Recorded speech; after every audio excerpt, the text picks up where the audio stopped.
His hands wouldn't stop shaking. Thomas Crawford stared at the letter for the third time that morning, trying to make sense of the knot in his chest. 3 words kept jumping out at him from the careful handwriting: "I ain't pretty." The stagecoach would roll into town in less than an hour, bringing with it a woman he'd never laid eyes on. A woman who'd be his wife by week's end if he didn't turn her away. Thomas set the letter down on the kitchen table and walked to the window, looking out over the Wyoming ranch land that stretched toward the mountains. 8 years he'd live alone in this house. 8 years since Margaret died, bringing their stillborn son into the world. 8 years of silence, so thick it pressed against his ears like cotton. He was 42 years old and felt every day of it in his bones. The ranch was doing well. Cattle prices were up. The grass was good, and he had reliable hands working for him. But prosperity meant nothing when you ate every meal alone and went to bed in a house that echoed with emptiness.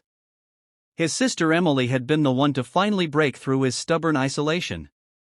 She'd practically forced him to place the advertisement in the Missouri newspaper. "You're dying by inches, Thomas," she'd said. "And I won't watch it anymore." The advertisement had been simple. Rancher, widower, seeking honest woman for marriage. Must be of good character and willing to work. Wyoming territory. He hadn't expected much response. Who wanted to come out to the middle of nowhere to marry a man they'd never met? But the letters had come, a dozen of them. Most he'd thrown away after reading the first few lines. Women wanted to know how much land he owned, how much money he had, whether he'd buy them dresses from San Francisco. Then came Sarah Mae Jenkins's letter. It was different from the start. No questions about money or land. Instead, she'd written about the garden she kept behind the boarding house where she worked. She'd told him about a bird that nested in the eaves every spring and how she left out seeds for it. She'd asked him if Wyoming had fireflies because she missed them from her childhood. Small things, real things, things that made him smile for the first time and longer than he could remember. They'd exchanged 6 letters over 3 months.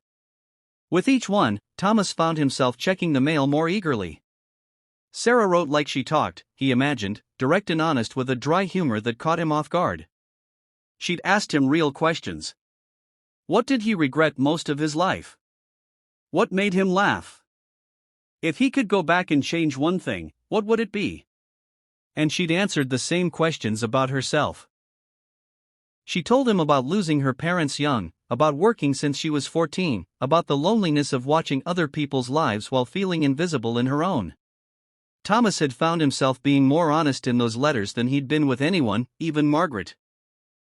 He'd written about his failures as a husband, about how he'd been so focused on building the ranch that he'd forgotten to build a marriage, about how Margaret had been beautiful and kind, and how he'd somehow managed to make her lonely even when they were in the same room. He'd promised himself that if he ever got another chance, he'd do better. He'd be better. But now, this letter, it had arrived yesterday, and it had kept him up all night. Sarah's handwriting had been shakier than usual, as if her hand had trembled while she wrote. Mr. Crawford, it began formal after months of using his first name. I need to tell you something before I arrive, and you have every right to send me back on the next stage if you choose. I ain't pretty, sir. I'm plain as a fence post, and that's being generous. I'm 34 years old with brown hair that won't hold a curl and a face that's easy to forget. I know you never asked what I look like, and I appreciated that more than you know, but it wouldn't be right to let you think you're getting something you're not. Thomas had read those words over and over, feeling something twist in his gut. But it was what came next that had really struck him. I'm telling you this now so I won't have to see disappointment in your eyes when I step off that coach.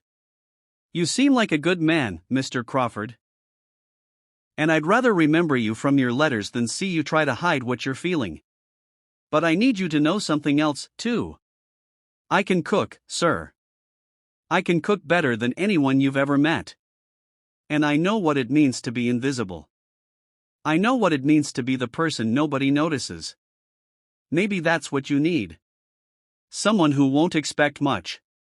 Someone who will be grateful for whatever kindness you can spare. The letter had ended simply. I'll be on a Thursday stage. If you're not there to meet me, I'll understand. Sarah Mae Jenkins. Thomas picked up the letter again, running his thumb over her signature. His first reaction had surprised him. He felt disappointed, yes, but not because she wasn't pretty. He was disappointed because she thought it mattered, because someone had made her feel like her only value was being useful, being invisible, being grateful for scraps. And he was disappointed in himself for placing an advertisement that made her think he was looking for a transaction instead of a person. The truth that had kept him awake was simpler and more complicated than appearance. He'd been looking forward to meeting her. Not the idea of her, not just a wife, but Sarah. The woman who wrote about fireflies and asked him about regrets.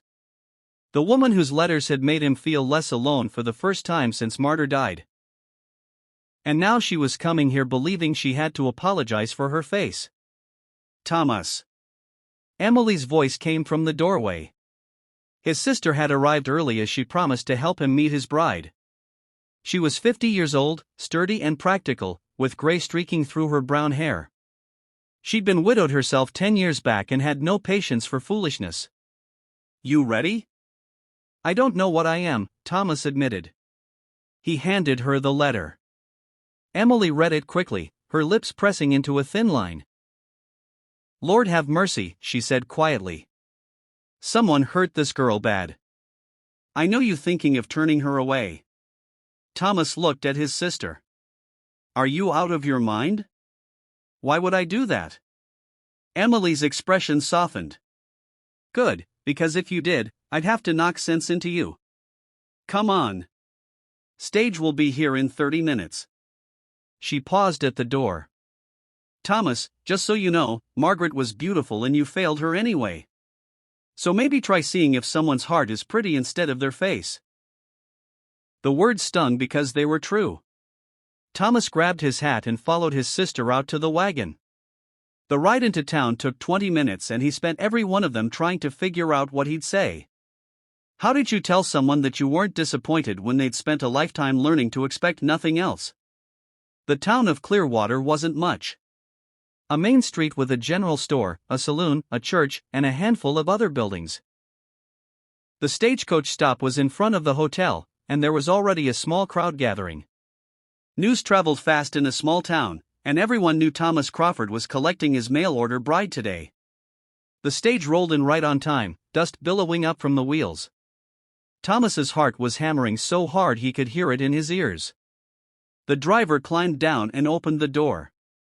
A businessman stepped out first, then an older woman, then a young cowboy. Thomas was starting to think Sarah had changed her mind when one more passenger appeared in the doorway. She stood there for a moment and Thomas got his first look at Sarah Mae Jenkins. She was exactly as she described herself, brown hair pulled back in a simple bun, average height, wearing a plain gray traveling dress that had seen better days. Her face was ordinary in every conventional sense, but it was her eyes that caught him. Brown eyes that were intelligent and wary and kind all at once.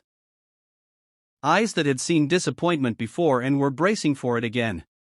She climbed down from the stage carefully, clutching a worn carpet bag in one hand and a large covered basket in the other. She looked around the small crowd until her gaze landed on him. For a long moment, they just stared at each other.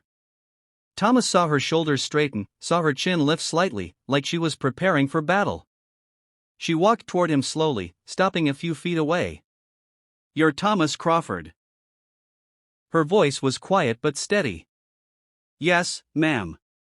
I'm Sarah Jenkins. She paused and he saw her throat work as she swallowed.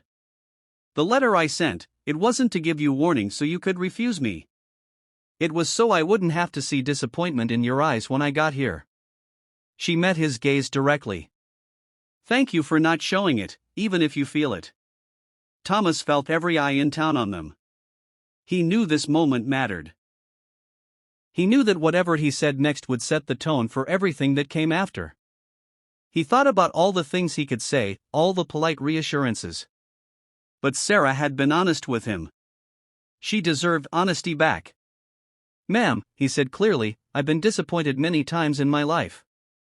I've been disappointed in myself more than anyone, but I'm not disappointed today. He gestured to the wagon where Emily waited. I'm glad you came. Real glad. Now, let's get you home. Sarah didn't speak much on the ride to the ranch.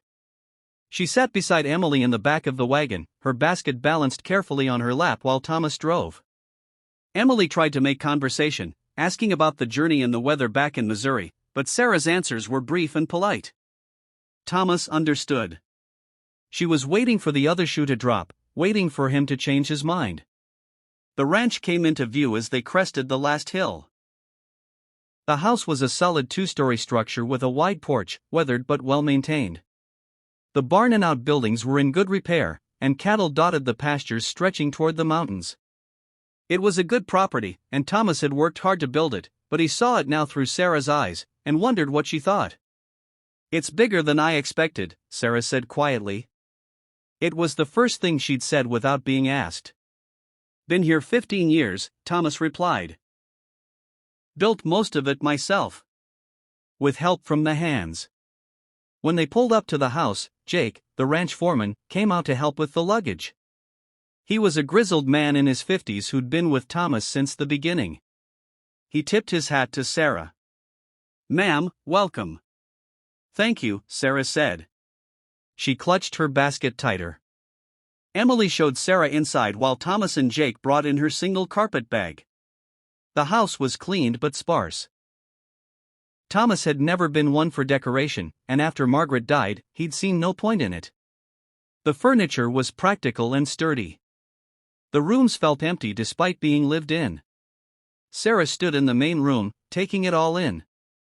Thomas watched her carefully, trying to read her expression. She wasn't judging. He realized she was calculating, figuring out what needed doing, where things should go, how to make this house work. "I'd like to start supper if that's all right," Sarah said suddenly.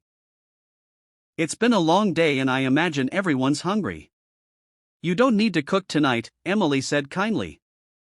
"You just got here. I brought a stew we can heat up." "I prefer to cook." Sarah's voice was firm but not unkind. "I like to earn my keep from the start."